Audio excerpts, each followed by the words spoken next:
Monsieur...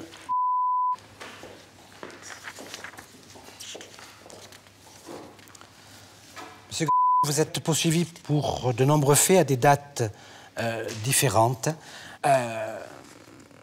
Fait que vous ne contestez pas, et effectivement, donc, vous avez été arrêté à 2 reprises en état d'ivresse. Et la seconde fois, comme l'indique le procès-verbal, dans des conditions assez rocambolesques, il faut bien le dire. Le véhicule emprunte la rue de la République avec une conduite dangereuse pour les piétons. Il emprunte la rue Saint-Agricole, rasant de près des véhicules en stationnement, obligeant les piétons à s'écarter pour éviter de se faire percuter. L'automobiliste freine brusquement et profitant pour le bloquer avec notre véhicule, mettant pied à terre. Et ce conducteur tente alors de nous donner un coup de poing au visage que nous esquivons. Après avoir appelé des secours, vous allez être interpellé et arrêté. Vous avez été entendu et vous avez reconnu l'intégralité de ces faits. Est-ce que vous pouvez donner quelques explications? Oui, j'ai des gros problèmes d'alcool. Là, j'ai des gros problèmes d'alcool, j'essaie de me soigner. Il y a quelques années, j'ai eu de la perte de ma famille, quoi. Et perte de mon neveu et de mon beau-frère, ou son ami. Accidentel? Son ami. Ah, le tsunami, pardon. Vous avez compris son ami, c'est pour ça. Ouais. Voilà. Alors, j'ai des problèmes d'alcool, j'essaie de me soigner, mais c'est dur, quoi. C'est pour ça que j'ai pris rendez-vous à Carpentras pour me faire soigner. Voilà. Je sais que c'est grave ce que j'ai fait, mais je regrette, je ne peux pas revenir en arrière. En faisant ça, j'ai perdu peut-être mon boulot, la confiance de mes parents. J'ai fait n'importe quoi ce soir-là. Ce qui est difficile à accepter, peut-être, c'est que vous êtes arrêté le 15 mars. Oui, bon, vous êtes en récidive, puisque en 2006, déjà, des faits de même nature, un sursis. Et quatre semaines après, alors que vous savez que vous allez passer au tribunal pour ces premiers faits, alors là, et puis en plus, ça a été un rodéo. C'était taxi 4, là, hein, enfin... Les piétons qui doivent sauter pour éviter d'être percutés, les voitures qui sont frôlées. Quand on vous a arrêté après cette course-poursuite, ça a été quand même des coups de poing qui ont été tentés sur les policiers. J'ai pas de souvenir, monsieur. Vous n'aviez pas une alcoolémie, bon, 1 gramme, je crois, 1 gramme 0,1. Pas de souvenir du tout. Je suis coupable, hein, je l'ai fait apparemment. Voilà, mais j'ai pas de souvenir, c'est ça. Maintenant, je suis coupable. Je ne peux pas revenir en arrière. Vous avez eu le permis déjà? Parce qu'en 2006, vous n'aviez pas le permis. Pardon, je l'ai essayé de le passer, mais j'ai beaucoup de difficultés parce que j'ai du mal à apprendre. Je l'ai raté la première fois. Mon code est très dur à avoir, en fait. Et là, j'ai repris mon dossier, quoi, pour essayer de l'avoir, quoi. Donc, vous n'avez jamais eu le permis? Non, j'ai jamais eu le permis. Et vous avez toujours conduit sans permis? Je conduis pas, hein, je conduis. Quand j'ai un coup d'amener, c'est vrai que je prenais le volant. Mais sinon, pour aller travailler et tout, je ne prends pas mon véhicule, j'ai un scooter, monsieur. Quelle est votre vie actuellement? Quelle est votre situation? Pardon? Je travaille, je suis un contrat l'année, je suis charpentier. Ouais, j'habite chez mes parents, j'aide mes parents, quoi. Voilà. Vous avez des enfants? Non, j'ai pas d'enfants. Vous êtes avec quelqu'un? Vous êtes chez vos parents, vous êtes célibataire? Oui, je suis chez mes parents, mais voilà, j'ai une petite copine comme oui. personne normale. Vous voulez ajouter quelque chose? À part que je regrette, je vois pas d'autre. Oui, allez-y. Monsieur le Président, une question à Monsieur concernant vos parents, parce que vous vivez chez vos parents, vous pouvez pas nous en dire plus? Je travaille et j'aide mes parents, quoi. Ils n'ont pas de boulot en ce moment, c'est dur. Dans quelle situation votre père, par exemple? Il n'y a plus de boulot, quoi. Il n'a pas de boulot? Non. C'est dur en ce moment. Je crois que dans le dossier, il aide son vous avez père. été placé longtemps. Oui. Vous avez une histoire familiale assez difficile, donc assez douloureuse, puisque de 8 à 16 ans, vous n'avez été retiré à la garde de vos parents. C'est en pension, oui. Oui. Placé, Placé, hein, c'était plus qu'une pension. C'est pas un pensionnat, oui. J'avais des difficultés en cours. Hein? J'avais des difficultés à apprendre. C'était un placement judiciaire, donc c'était aussi des carences familiales, quand même, disons. Asseyez-vous, monsieur, je vous donnerai la parole après. Redonnerai. Monsieur le procureur.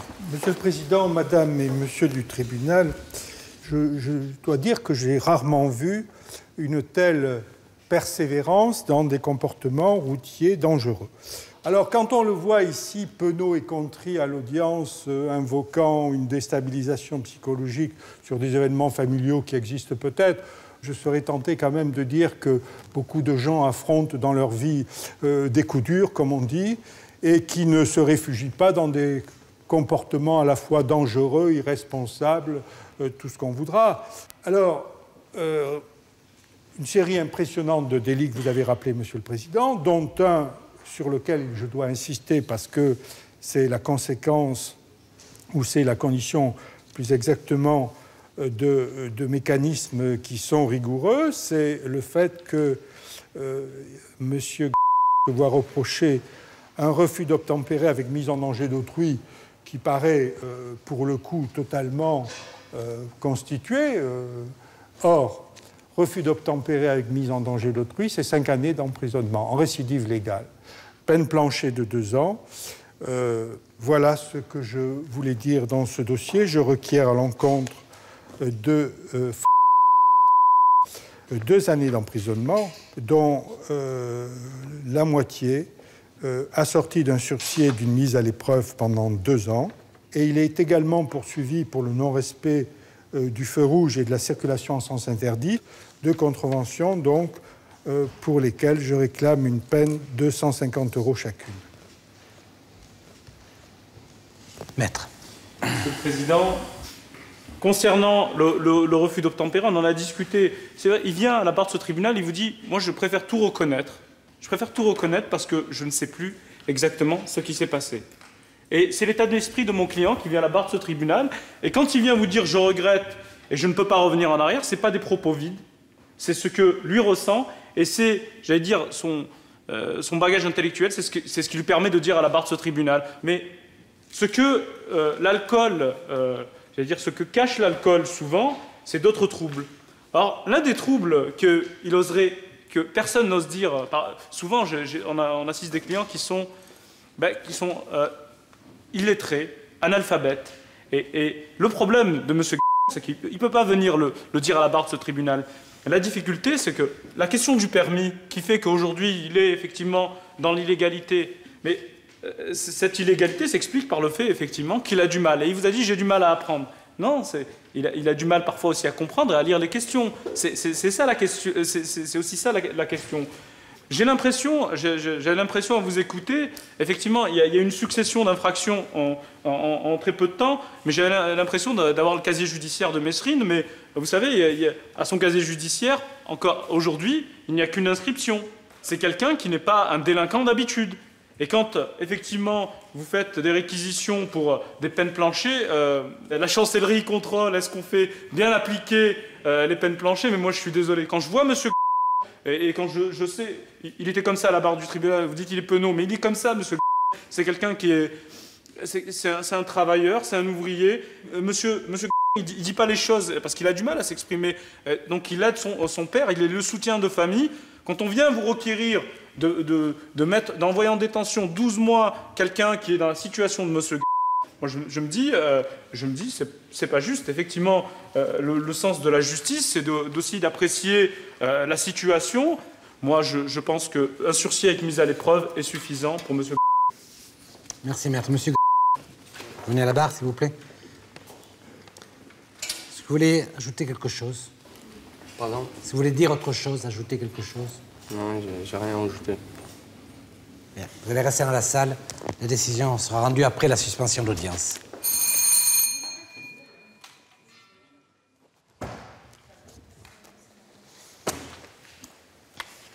L'audience est reprise. Veuillez vous asseoir. Le tribunal rend les jugements délibérés. Monsieur,